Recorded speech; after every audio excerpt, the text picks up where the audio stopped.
Good morning and welcome to our live talk program. This is Lloyd Garber here, your host on Revive Reform Radio, doing our live talk program covering current events on your Thursday morning rise and shine. And this morning here we're looking at the topic, is Israel the righteous nation bringing God's vengeance on the Palestinian? Is Israel the righteous nation bringing God's vengeance upon the evil Palestinian? This is what we're going to explore. And as I say, we are exploring this concept here of how do you know you are in the right when you beat up and kill others. This is something that I've always wondered and meditated upon, in the sense of somebody say, well, I have a right doctrine or I have a right belief system, so that justifies my action. So going to look at that, and we're going to explore that this morning here together from the Word. Let us pray. Our Father, who art in heaven, we thank you again for your blessings and your mercies upon us, dear Father. We thank you for your kindness that you continue to bestow, being a righteous God. May you bless us, dear Father, as we study together this morning. Bless all those who will be hearing, and bless my mind by thy Spirit. For Christ's sake, amen. So welcome again. Hopefully you had a blessed night rest and top of the morning to you. And we're looking at this very important topic. This is a topic that often pops up into my mind as I think about certain historical event and wonder, as Christ asks in Matthew 24, Matthew 23, he asks this massive question. He says, what would you do if you were in the days of such and such? In the days when they killed the prophets, in the days when they did this. And a lot of history have passed by us or come and gone between Christ saying that and now. And the question that I've often wondered in my mind personally, would I be part of those who, if I was living in Germany at the time, would I join in with Hitler? How do we know if Hitler was wrong? Was Hitler really wrong for gassing and killing all these Jews and other people and create a massive war in Europe and other places around the world? How do you know, or how do we know that the papacy was wrong? Because again, the amount of people that they kill and acknowledge that they killed these people in the Dark Ages. How do we know that they were wrong? And how do we know that the slave owners across the world and in America here, how do we know that they were wrong? If we were living in their time and we were born in their system, would we be part of it? How would we know? How would we be able to readjust? So this type Bible study and meditation, and I'm going to go into quite a few texts this morning here with you. It's going to be exploring that very fascinating concept here.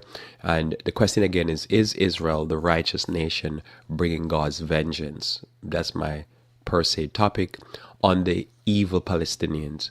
That's the concept here. So is the one group that's killing the other group, is the group that's doing the killing, are they the righteous ones, and they're killing those who are in need, or I should say they're worthy of the vengeance because they're evil.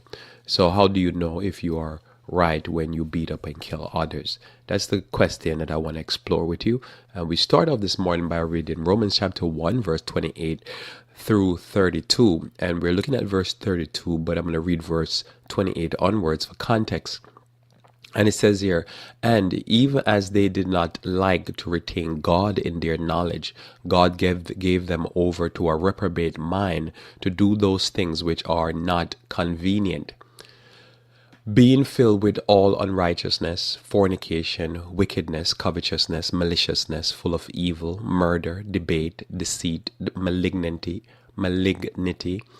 whisperers, backbiters, haters of God, despiteful, proud, boasters, inventors of evil things, disobedient to parent, without understanding, covenant breakers, without natural affection, implacable, unmerciful.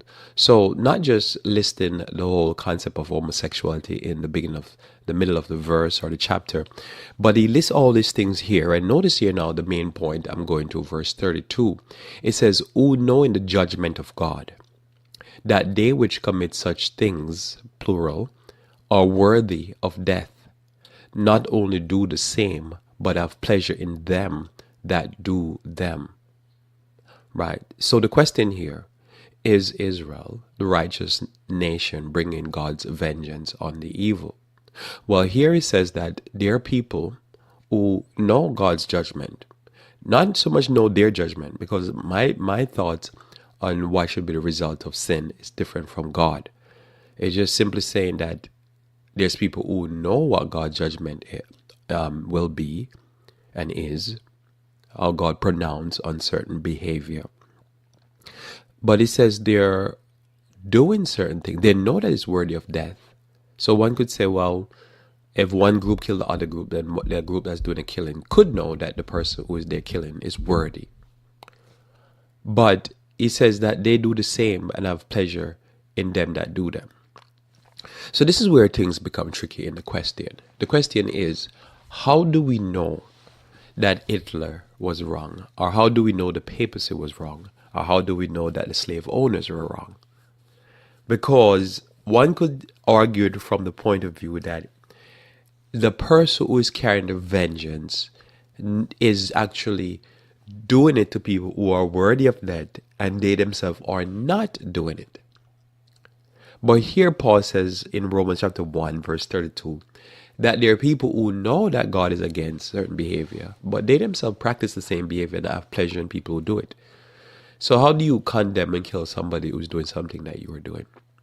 So the question is, when a righteous nation, and this is where we're going to explore through the story of Israel, because that's where the question is Israel of today's being led by Nehemiah and Ezra? If you've ever read those chapters, you would understand what I'm saying. Are they the one that are the righteous nation and they're dealing with these pagans, these heathens, and whatever the heathens get, they have it coming to them? So that's the question. Because when we look at the story of Hitler, you can find very quickly that part of it was to make Germany great again. Hitler was trying to rebuild Germany for Germans. And this was his idea here. So he was beating up these other people because he wanted to reestablish or make another empire similar to the Roman Empire and the First Empire and the Wilhelm. He wanted to do a third Reich being an empire. So his idea was you have to depose the Jews, because the Jews, in anywhere they go, they're always trying to be very keen when they come on to business. So some of it was jealousy, some of it was to rebuild his own people and make Germany great again, the third time over. So what was his motivation and what was he doing? Murdering people who basically never prove. I never saw the evidence that he had a justification for doing it other than to make Germany great again. Now notice here, how do we know the papacy was wrong? Because if you look at the story and the history of the papacy and even the evidence that's still left, you can find where the papacy was more at the moral high ground. You see, normally you go to the judicial system, you said the courts are the moral high ground and it's punishing evildoers. But it was the flip that was happening. It was the Catholic Church who were the pedophiles and the rapists. They were killing the moral people. So that's normally is looked up in the Bible as persecution of the righteous. Their righteous died as martyrs because they were being killed by rapists and pedophiles. If you go to the Catholic big worship centers, you will see that they glorify naked little boys. And over the years, they have come out. Why? Because they're pedophiles. Again, how do we know that the slave owners were wrong? Again, they were kidnappers and rapists and all this other stuff. So how do you punish when you yourself are barbaric? You see, that's the question. And that's what I'm going to explore. Because the question modernly that I would like you to explore also, because this is, I'm going to come with some conclusive evidence from the Bible of how God set this up. Because God does have one person punishing another in our judicial system and nation to nation. But the question is Israel have the moral high ground? So when they slaughter or killed various different Palestinians, are they doing it because they're the righteous nation bringing vengeance of God upon other nations? We're going to see this here in the Bible. Another New Testament text here I want to read with you, quite a few of them I have. In 2 Corinthians chapter 10, verse 4 through 6. 2 Corinthians chapter 10, verse 4 through 6. It says, for the weapons, and I'm primarily going to verse 6. But I read again for context. For the forces again, for the weapons of our warfare are not carnal, but mighty through God to pull down a stronghold, pulling down of strongholds. So notice he's saying here, he's not doing carnal. See, my understanding of carnal is this, that one pagan nation go up against another pagan nation, and whoever win, well, who cares, kind of. They're just beating up each other.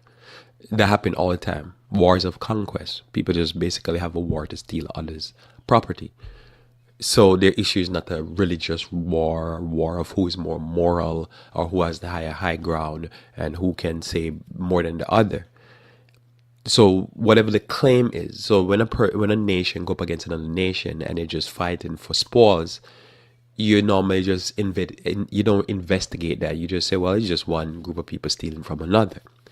Okay, but you have sometimes wars where somebody say, well, we're doing this because we have the moral high ground, or we're doing this because there is devastation and wickedness going on in that land, oppression, and we're going to stop the oppression because some of the people from that country cry out and say, come rescue us from our overlords. Okay, I understand that. That's similar to police action, and police action is always needed. So keep exploring. So he says now, verse 4 again, that he's not using carnality to pull down strongholds.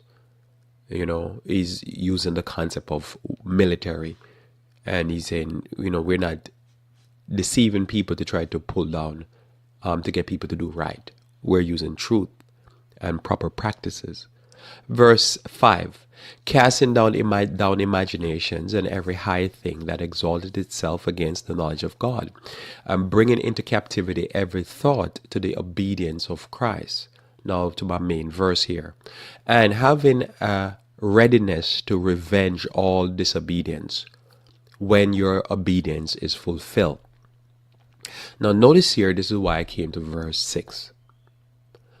Notice verse 6 states very clearly this concept that I'm going to show you throughout the Old Testament, that when you are standing as somebody that's going to be dealing with disobedience, you yourself has to be obedient. Else, what's the point? Just take it this way. It's like you saying it's wrong for people to smoke, and then you go light up a cigarette and start smoking. Then that's confused. I mean, I thought you just said it was wrong. How you're doing the thing you're preaching against. Normally we say that's hypocrisy. And God will have a special place in hell for hypocrites. So this principle I'm going to show you now in the Old Testament, verse 6 again. And having in a readiness to revenge all disobedience when your obedience is fulfilled. So the requirement is that before you go and deal with people on their wrongdoing, you yourself should not be doing the same thing. Else, what's the point? It's like, imagine you belong to a church and they're going to disfellowship somebody for something that people say on the board who's going to vote for the disfellowship are doing. What would be the point of that? How are you going to help somebody when you need your help the same? So if it is a fact that it is one nation now, when we talk about it from a national point of view, punishing another nation, and they're punishing them and they can take the moral high ground, then that is a different discussion. But if the one group can't take the moral high ground over another group, well, you have to ask yourself a question, what's going on? I must actually, if you're aware of what I'm talking about in the background and the foreground, I'm dealing with what's going on over there in the Middle East between the Palestinian and the Israeli or the Jews.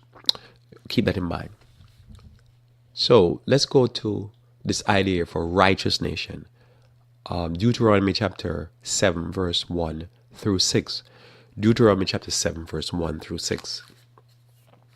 Notice here in verse 1 it says, when the Lord thy God shall bring thee into the land whither thou goest to possess it, and had cast out many nations before thee, the Hittites, and the Girgashites, and the Amorite, and the Canaanite, and the Perizzite, and the Hivite, and the Jebusite, 7 nations greater and mightier than thou.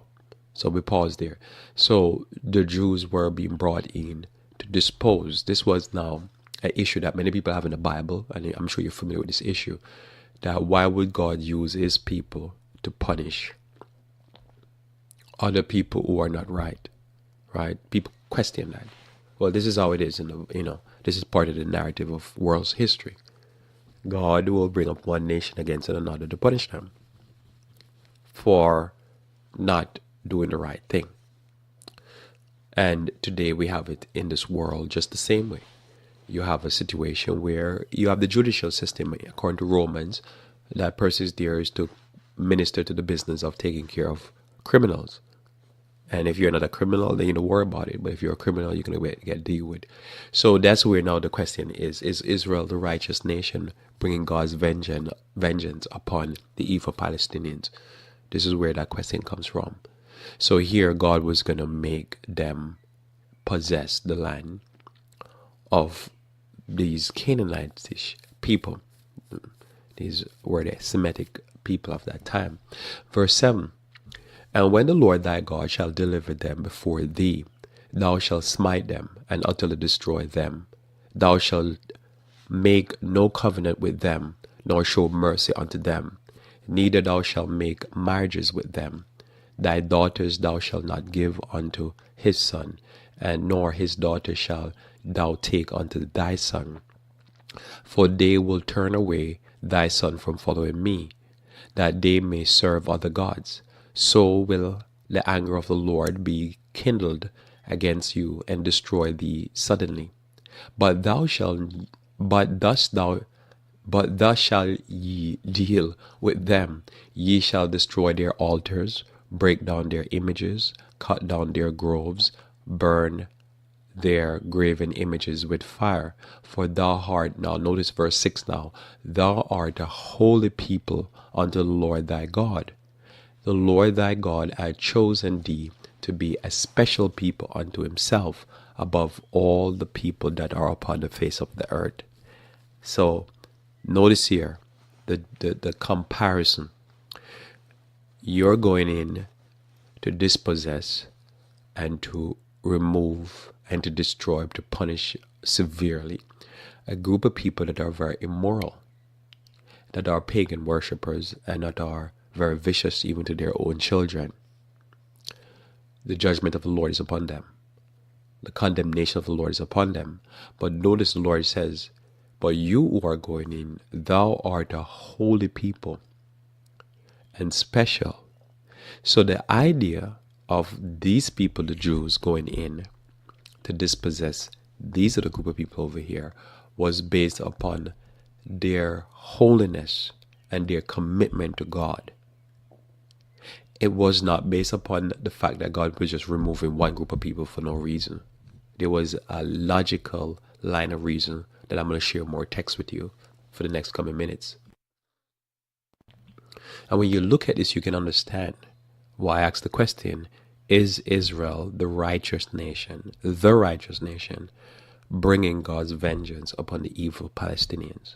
Is this the narrative that we're dealing with?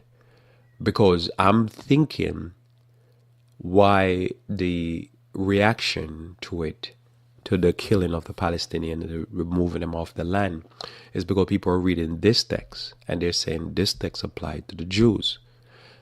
If you know that it applies, I'd like to hear your feedback, because I'm quite curious. Is this text applicable? Because there's a juxtaposition, there's a comparison. The comparison is one group is evil and one group is righteous or holy. Also, if you remember really quickly, when the Bible described the lifestyle of the Canaanites, when I say Canaanites, I'm including the Girgashites and the Amorites and all the rest of the group of parasites. When you think about the Canaanite was specifically mentioned in Noah's writing by Moses, that they were very wicked, but the Lord had given them 400 more years plus to increase their wickedness and to fulfill their cup of wickedness. These people were who Abram was taken from also. It was from that region. Now, here you have these people, they were supposed to be deposed. if you remember, when Israel was supposed to come into the land of Canaan and remove the Canaanites, if you remember, Israel rebelled. Israel rebelled and started doing some of the activities that the Canaanites were doing. They started doing pagan worship, which was a carryover from Egypt. They started with the sexual immorality, and the whole process stopped. And for 40 years, God had that whole generation circling the wilderness until they all died off, except Caleb and Joshua. Now, why is that significant?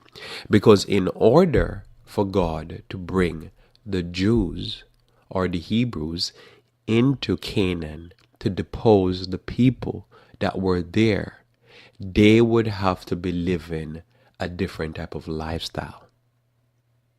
Else it wouldn't make no sense. So if we're talking about it where we just say, well, nation rise against nation and that's nothing new, great. But if we're saying the Jews are killing the Palestinians based upon their righteousness, well, we're going to have to explore that.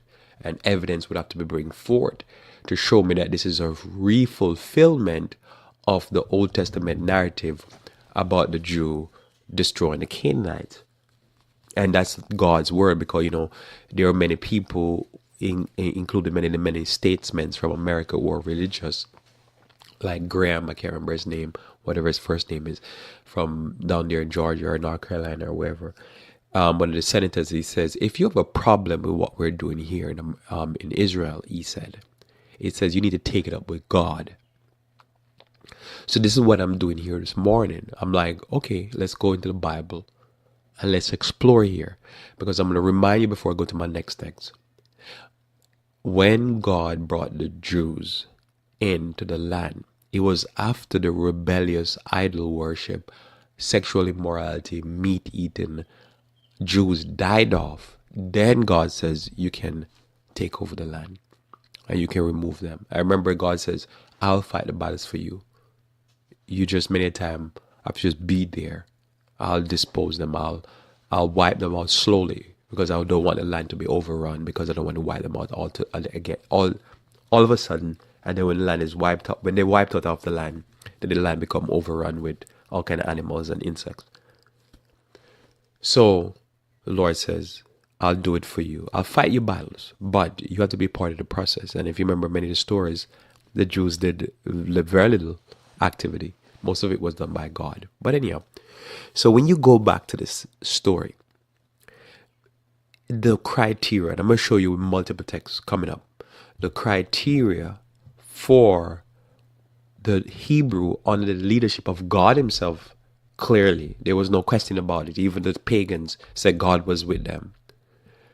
Their requirement was that they couldn't be living a lifestyle of eating unclean animals, of pagan worship, of passing their kids to the fire, of having witches and wizards, of practicing bestiality, homosexuality, of eating anything that creeps and crawls. They couldn't have the lifestyle of killing the innocents, all these things, of the people that were going to dispossess because, or depose, or overthrow, or whatever that you call it, because they would be breaking the rule that we just read in Corinthians, 2 Corinthians, and in Romans. How are you going to vengeance upon somebody then when you are disobedient?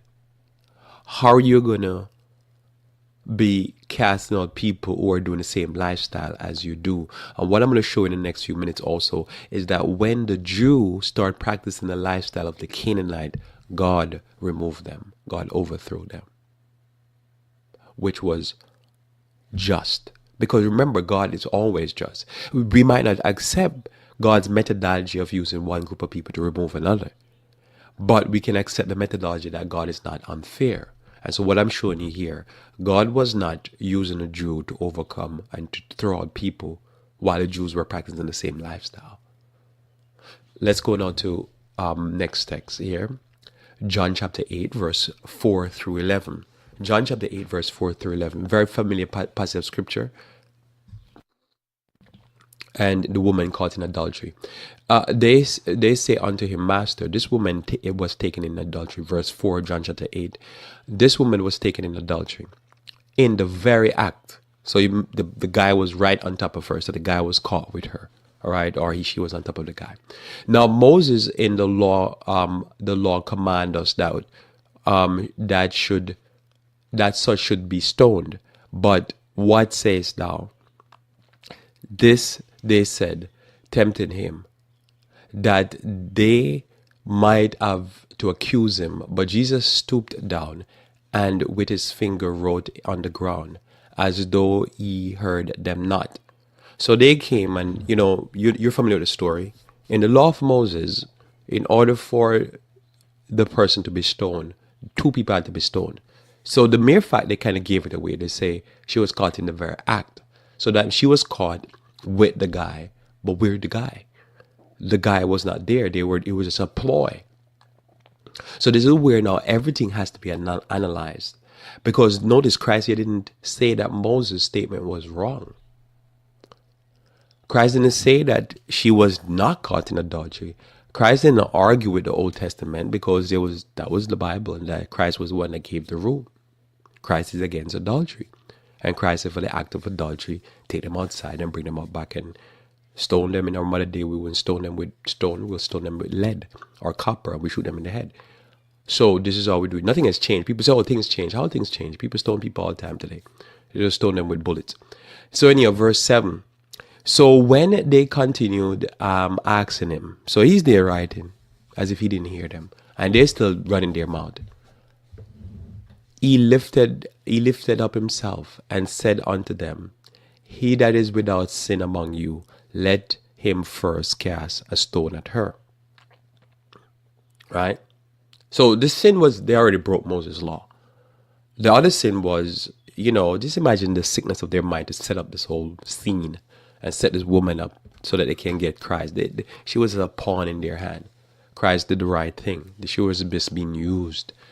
And she could have lost her life because if Christ said, yeah, okay, stone her, you take her outside and stone her, they would have really killed her. It's a sick folk.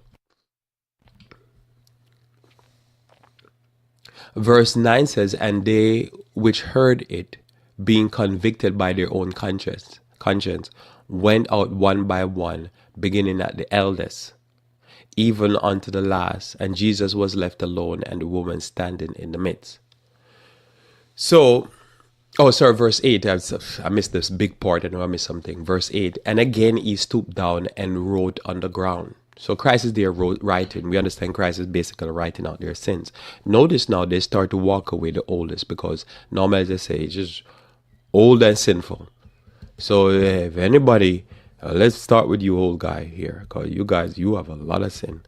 And he's just writing on the ground. And they can be like, whoa, what is he writing there? I better get out of here.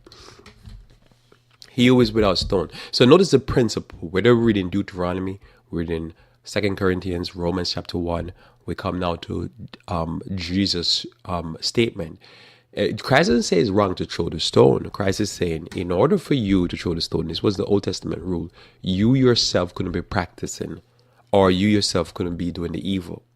In order for you to stone her, you yourself could not have committed adultery. And one by one, they all walk away. The older first, because that's normally how it goes. It's whole and filled with sin. The younger later on, because we got down to you young whippersnapper. Here you go. Let's write a few things about you here. And they got out of there, scampered away like the rats. So you see the problem there? So the question I'm asking, and the question goes broader, is Israel, the righteous nation, bringing God's vengeance? Or probably the bigger question, is America, the righteous nation, bringing God vengeance upon the evil Palestinian? We already outlined the evils, and we're going to deal with these evils in a second. Let's see if we can keep moving for the sake of time. And they which heard him were convicted by their conscience. And verse 10, and when Jesus had lifted up himself and saw none but the woman, he said unto her, Woman, where are those thine accusers? Hath no man condemned thee? She said, No man, Lord. And Jesus said unto her, Neither do I condemn thee. Go and sin no more. So Christ acknowledged the fact that she was a sinner. But he also demonstrated the fact that they were sinners. So how you go condemn somebody that you're doing something that you ought not to do, and you're doing the same activity that she's doing. which is Romans chapter 1. How are you going to be condemning somebody that's doing the same thing that you are doing? And so Christ says, I stand here, I could condemn you, but I condemn you neither. Go and sin no more. God offered her mercy. Because, again, what's the point of one evil person killing somebody that's doing what they're doing? And again, I have not seen the report about Israel being that nation that has a right to be condemning and killing people. For what? How is this biblical? How is this the fulfillment of the Old Testament, where the Jews was a righteous nation that was bringing God's vengeance upon evil nations? And if it's America, how is it America the righteous nation that's bringing God's vengeance upon who? Upon the Palestinians? Like Israel is that nation that is moral and righteous in what way? How is it? That has to be demonstrated first, because this is the big Bible. Here's another massive passage here, Leviticus chapter 26, verse 31 through 39. Major passage here. So the same reason why the pagan nations were to be deposed would be the same reason Israel would be deposed. Notice here the Lord is going to show from the Bible. You're going to see the principle again illustrated. Leviticus chapter 26, verse 31 through 39. Notice here. And I will make your cities waste, and will bring your sanctuaries unto desolation, and I will not smell the savor of your sweet odor. This is God talking to Israel. Remember, God already said, this is what I'm going to do to the pagan nations around. Now, when Israel rebelled, God said, when you rebel, this is what I'm going to do to you. So the whole idea, and then remember, when God did it to them, God used even another pagan nation, who was pagan like Israel at the time, because Israel had gone pagan, to depose them. Very important, because God says, look, I'll do this. So if we're saying the Jews are doing this as a fulfillment of Bible prophecy, we're saying that the Jews have, I guess, experienced a revival of righteousness. And so they're doing it from a point of view of the biblical fulfillment of prophecy, because they're now righteous. Or they're just doing it because they're wicked. You see, that's a total different story. Verse 32 says, and I will bring the land into desolation, and your enemies which dwell therein shall be astonished at you. And I will scatter you among the heathen, and I will draw out a sword after you, and your land shall be desolate, and your cities waste. Then shall the land enjoy her Sabbaths, as long as it lie desolate. And ye shall be in your enemies' land, even then shall the land rest and enjoy her Sabbaths. So remember, when Israel was in rebellion, they weren't even keeping the Sabbath day holy. So the land did not have rest on the Sabbath. If you notice, one of the principles of God was that every seventh year the land had to have rest. And on Sabbath, there was supposed to be no plowing, no reaping, no nothing. The land just sits. And the land did not keep its Sabbaths, and it did not keep its Sabbath because they were in rebellion. Remember, all the Old Testament principles would not have been kept when Israel was in rebellion. So God says, when I deposed the Canaanites, I didn't even make the land have rest, because basically I removed them as you multiplied. But here I'm going to remove you, and I'm just going to leave the land fallow. The land's going to sit and take a break because of the wickedness. Notice here, he says then the land will enjoy her Sabbaths. Verse 35, as long as it lie desolate, it shall rest, because it did not rest in your Sabbaths when you dwell upon it. And upon them that are left alive of you, I will send a faintness into their heart in the land of their enemies, and the sound of a shaking leaf shall chase them, and they shall flee as fleeing from a sword, and they shall fall when none pursue it. And they shall follow one upon another, as it were before a sword, when none pursue it, and ye shall have no power to stand before your enemies. And ye shall perish among the heathen, and the land of your enemies shall eat you up. And they that are left of you shall pine away in their iniquity in your enemy's land, and also in the iniquity of their fathers shall they pine away with them. So two thoughts here to take out before we go to the next text.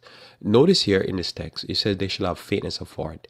Normally, this will happen when one live an immoral life. The more immoral we live is less confidence and less what you call it, where people have anxiety attack, less anxiety that we have.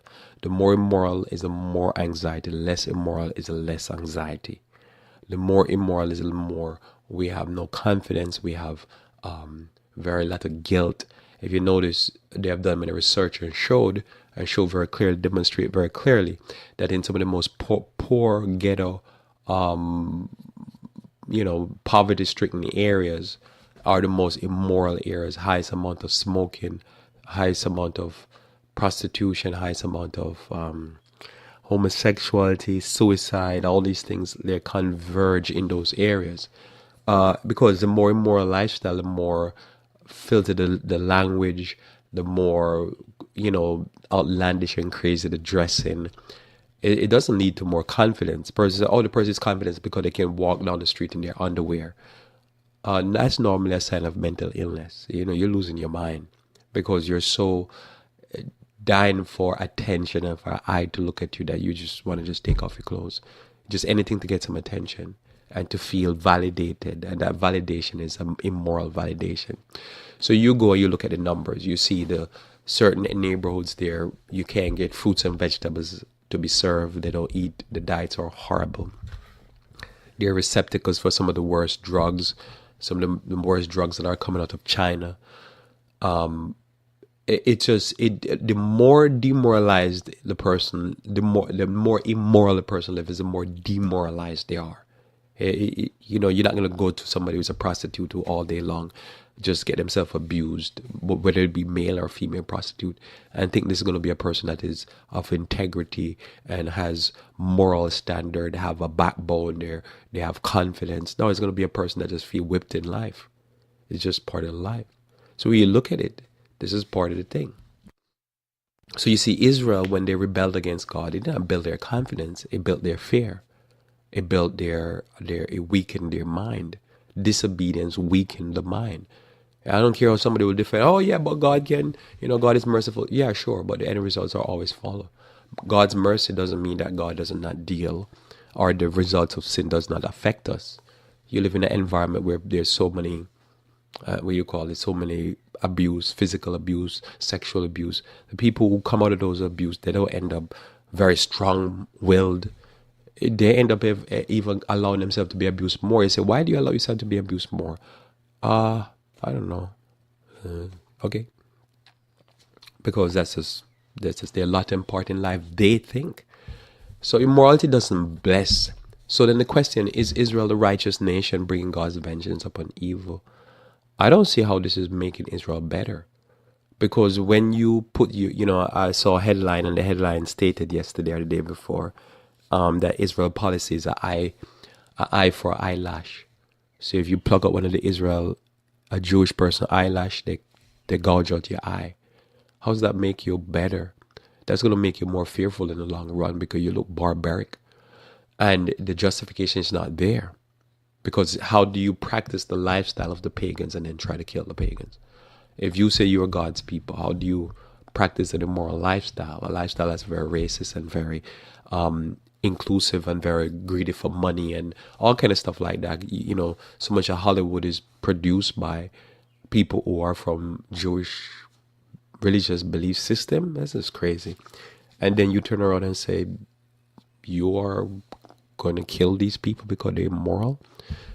That has to be questioned. Jeremiah chapter 7, verse 1 through 12. Let's look at this again as we continue exploring this idea.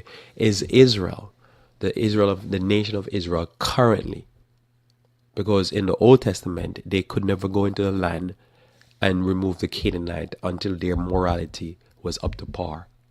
You go study the Bible on that, because people say, anyhow, let's read it. Jeremiah chapter 7, verse 1 through 12. Jeremiah 7, verse 1 through 12. Notice this, it says here, the word of the Lord came to Jeremiah from The word that came to Jeremiah from the Lord, saying, stand in the gate of the Lord's house and proclaim there this word, saying, hear the word of the Lord, all you of Judah, that enter in at these gates to worship the Lord. So he's talking to people who are religious, and even this conversation I'm having, I am per se not talking to the regular secular Eva American. It's just, because they're already in a mindset. They're doing things that they wouldn't even say that they're going to go punish somebody for doing their lifestyle practice. We're talking about the people who claim to have a moral stance, go to church, they worship. What is the lifestyle? And are they in a position that they're going to say they're going to punish the evildoers? Keep reading.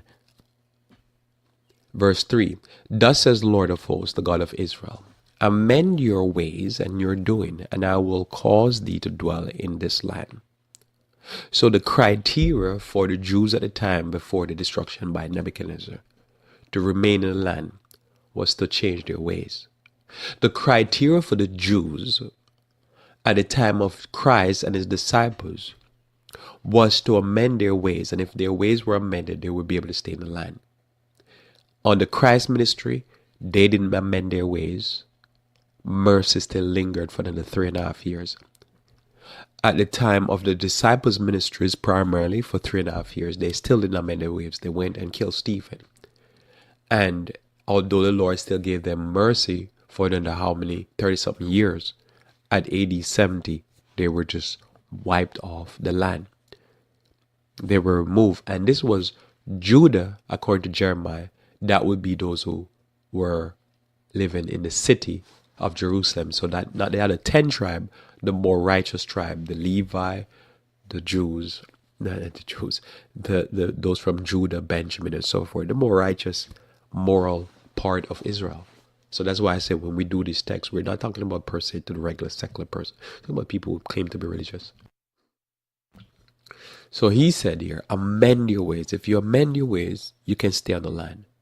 So this would apply because somebody said, Lord, read Jeremiah. What the Jews are doing is you can find it in Jeremiah. That's what they say. And so that means now I can look at, America is back in the Jews. I have to look, are the Jews living morally? Is it they having a revival of righteousness? And so that's why now it's time for the Palestinian to go. Are we misapplying Jeremiah? Notice here in Jeremiah, we continue reading. Trust ye not in lying words, saying, the temple of the Lord, the temple of the Lord, the temple of the Lord are these.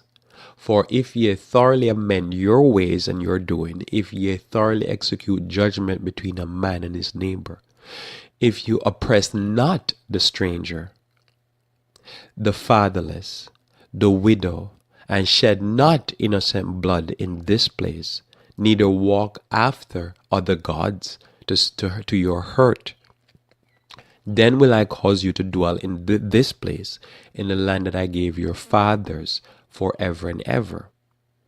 So notice here, the decree to build the embassy in Jerusalem is coming from Donald Trump.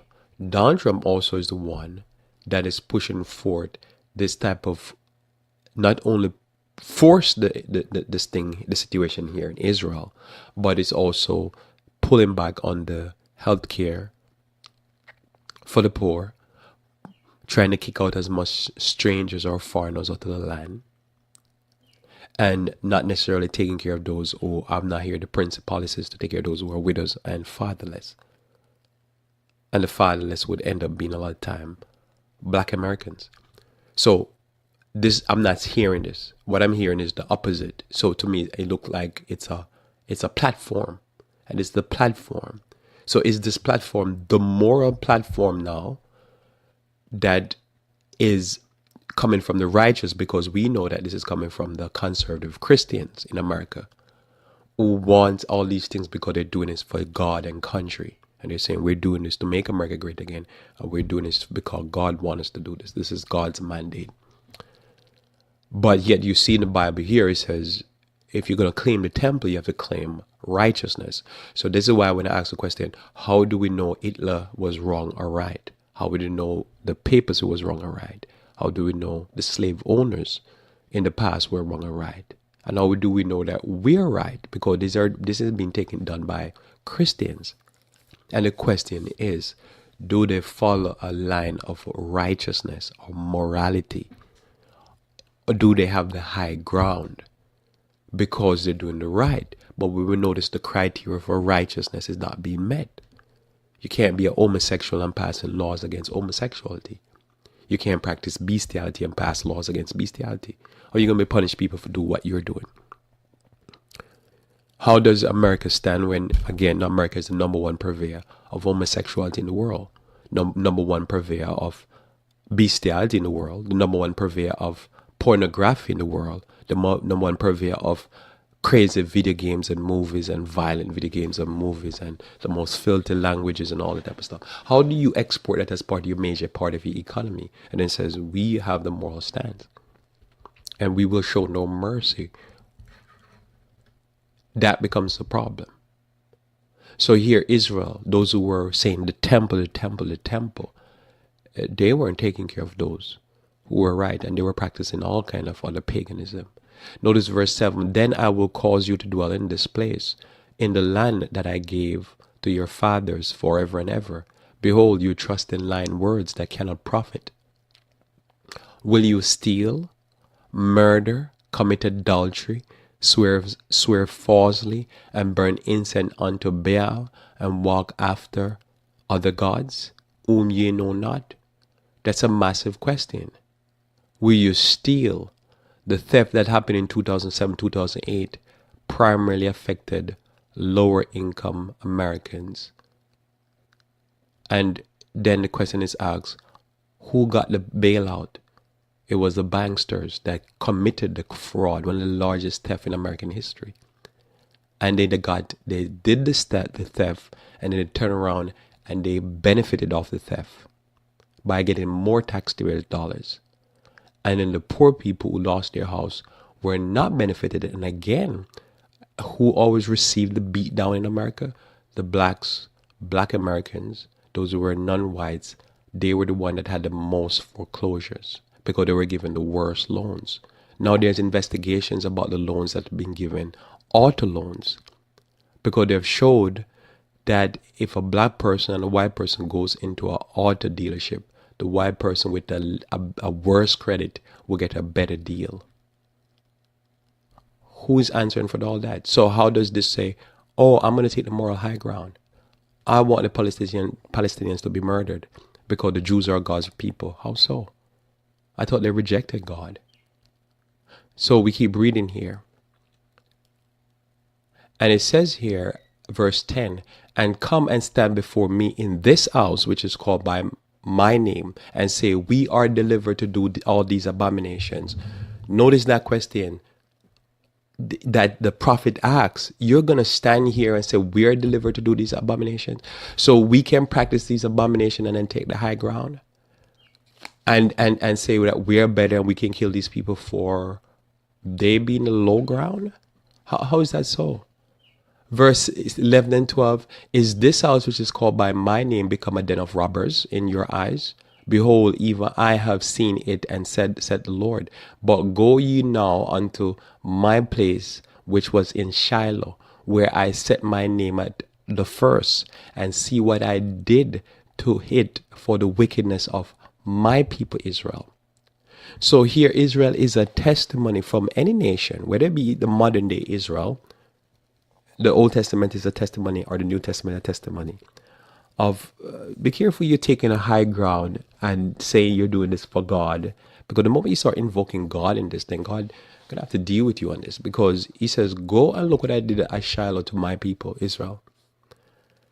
And I want you to take note of that, because the moment you say, well, as the Christian conservative are saying, we're doing this for God, well, we're gonna have to study the Bible. We're gonna see what the Bible said. The Bible gonna have to judge you, and then God's judgment upon you for what you're doing have to judge you. Because in the areas that you are, I don't see how you have the moral high ground. But there's drug epidemic going on everywhere that are part what we call the Bible Belt. There's an adultery epidemic going on. There's an obesity epidemic going on. There's all kind of health problem epidemic going on. There's no care for the poor and the sick going on. And yet we're going to say, well, we have the moral high ground. How? Instead of we say, well, we're going to treat people with mercy. Notice again this idea here of God's Old Testament principle. I will see if we can get you a few of these more before we run out of time. In Judges chapter 2, verse 13 through 16, notice here the requirement for God's people to depose another group of people. Verse 13 of Judges chapter 2. And they forsook the Lord and served Baal and Ashtoreth.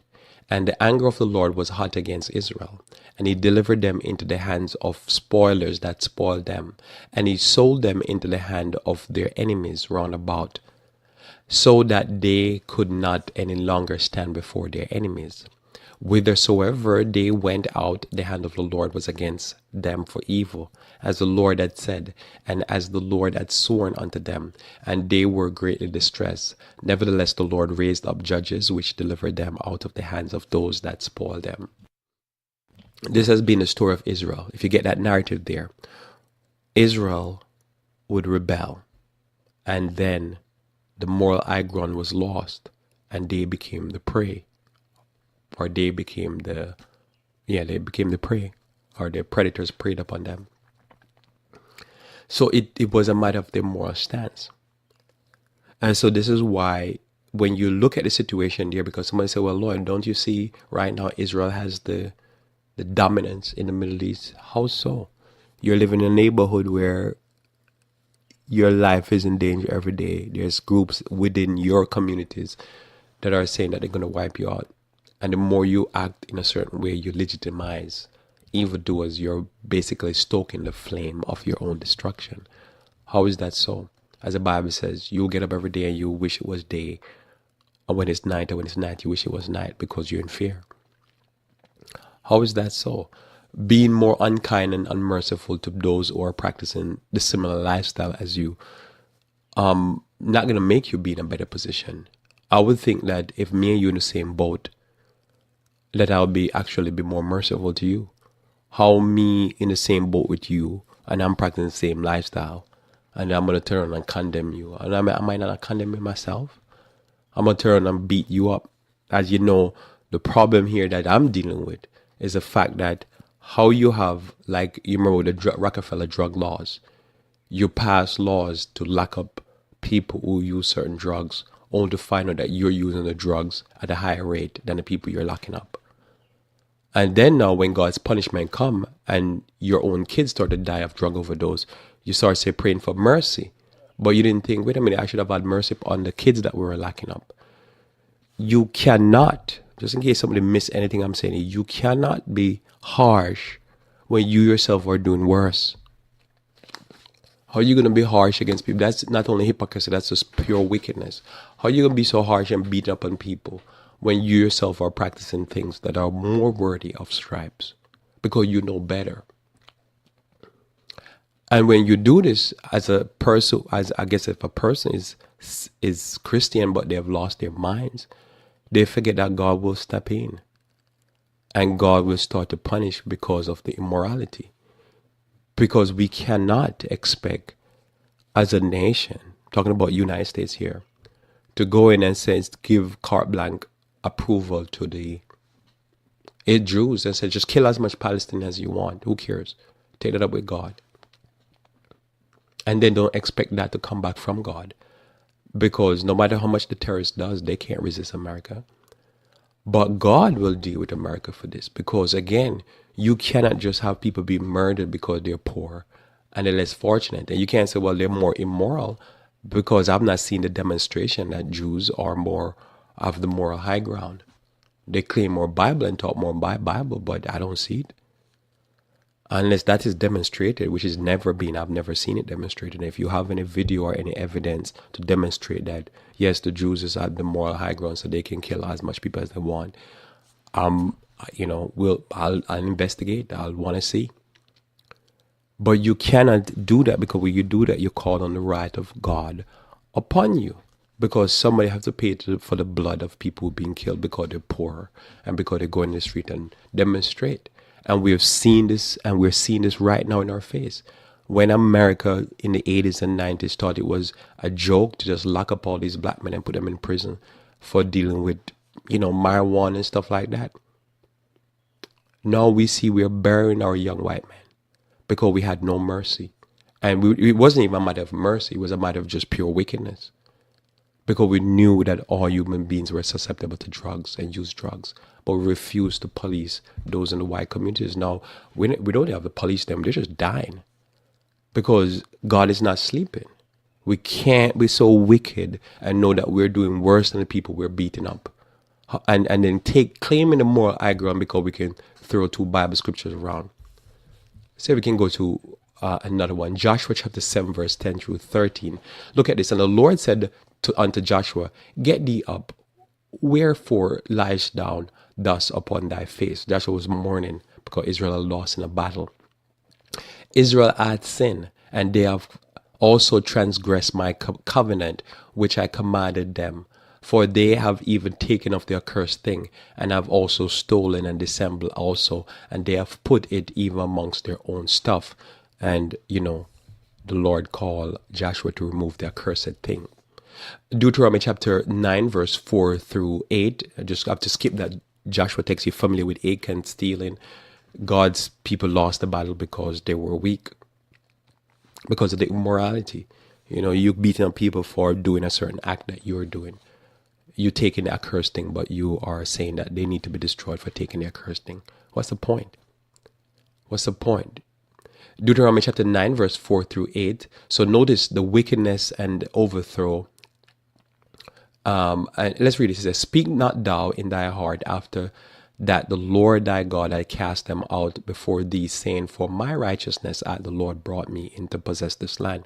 But for the wickedness of these people, the Lord hath drive them out before thee.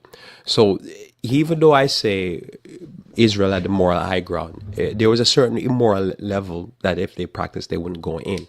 But God said, don't think yourself so special, because pride will always get to you. God says, really, these people were in a bad situation. They were in a bad. The practices that we're doing were very great. And the Bible outlines in Leviticus and Deuteronomy and so forth. But here God says, still humble yourself, because I don't want you to feel so special. Because here's why I'm saying this. Because like with the story where Christ says, you have not sinned, cast the first stone. We're all sinners here. And basically, here's where Moses show, or God show, you still need to be humble, and you still need to be even merciful. And we don't want to miss that, because somebody could say, well, I have the moral high ground, so I'm going to beat people up. That's not what I'm teaching here. And I wanted to just throw this in there before we close. We still have to be merciful to our fellow human being. If you have a higher moral standard than me, and you see me doing something, you can still be kind. You can still be respectful. So it's not justification for anything what I said here. It's not justification where, so I'm more righteous, I'm going to beat everybody up. Because when you become more righteous, one of the first things you're going to learn is very difficult. It's very difficult to maintain self-control. It's very difficult to maintain the moral high ground. And you're going to have mercy on others who are struggling. It don't mean you're going to approve their behavior. You're just going to become prideful. And what I see here is on display is a lot of pride.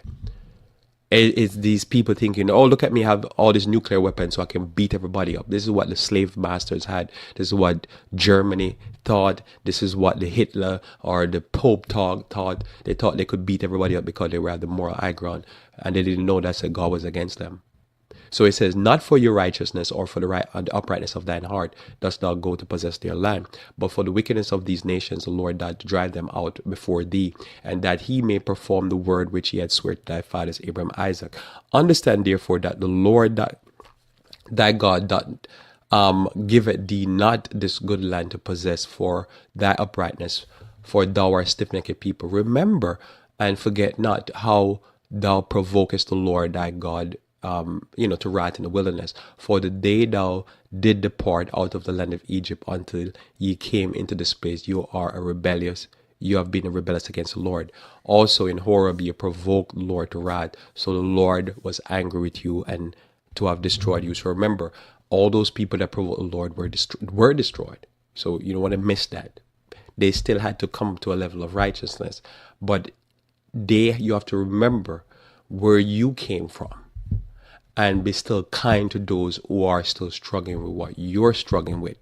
What I'm not seeing is this talk. What I'm seeing here is somebody who's very secular being backed up by religious people who are encouraging him to kill and murder people and to kick out people who are strangers, and they're forgetting that they came as strangers from Europe. And this is where the problem comes in. And if you know the story, where did you hear that the Jews repented for murdering Christ? Where did you hear that the people who are taking a moral high ground saying, we understand what it is because we were kicked out of Europe and that's why we came to America. So we're not going to back you Jews to kick these people out. Let's see if we can work something else out. And you guys need to be kind to each other, because all of you understand what it is to be kicked out. You are being beaten up by somebody. We're not hearing this type of talk. What we're hearing is a lot of proud, I have money, I have nuclear weapons, I'm the big tough guy, I can block up and beat up all these black people in America, can take away poor people's not social security, but health care. That's what I'm hearing coming out of this administration. A lot of evil because they're rich. Oh, I'm rich, I'm a multi-billionaire, I can buy hookers, I can buy porn star, I can do all these things, and so I'm the big tough guy. But we're not hearing people who are humble Christians or are saying, you know what happened? We know what it is like to go hungry. We know what it is like to be oppressed and beaten up by the masters, and those people have money. We're going to be kind to people, even though they're sinners. This is what is needed.